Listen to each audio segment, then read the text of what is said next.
তাহলে তুমি প্রত্যেক ব্যক্তির রূহটা তুমি কবজ করতে পারবে। হযরত ইসরাইল আলাইহিস সালাম তখন বলছেন, ইয়া রাব্বুল আলামিন, ইয়া রাব্বুল আলামিন, আমাকে এই দায়িত্বতে রাখিয়েন না, কারণ একজন 2 মাসের শিশু তার মায়ের কোল থেকে আমি কেমন ভাবে ছিনিয়ে আনবো? 2 মাসের শিশুকে আমি কেমন ভাবে তার মায়ের কাছ থেকে ছিনিয়ে আনবো? তার মাকে আমি, সে 2 মাসের শিশু সন্তান রেখে তার মাকে আমি কেমন ভাবে ছিনিয়ে আনবো?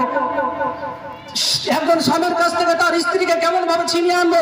যদি এই সবগুলো যখন মানুষ জানতে পারবে হযরত ইসরাইল আলাইহিস সালাম করছে, তখন হযরত ইসরাইল আলাইহিস সালাম আমাকে, সে ব্যক্তিগণেরা আমাকে গালিগালাজ করবে, অনেক খারাপ মন্তব্য করবেন। হযরতে আল্লাহ তাবারক তাআলা হযরতে ইসরাইল আলাইহিস সালামকে বলছেন, হে হযরতে ইসরাইল, তুমি কোনো টেনশন করো না, তুমি কোনো চিন্তা করো না।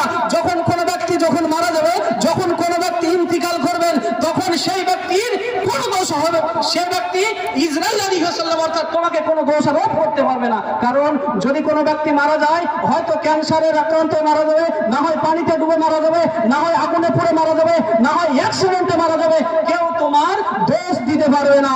হযরতে ইসরাইল আলাইহিস সালামকে আল্লাহ তাবারক তাআলা এই রূহ কবজ করার ডিপার্টমেন্টে, আল্লাহ তাবারক তাআলা সে ডিপার্টমেন্টে হযরতে ইসরাইল আলাইহিস সালামকে রেখে দিয়েছেন। মুআজ্জিন মুহতারাম, বক্তা সাহেব উপস্থিত হয়ে গেছেন।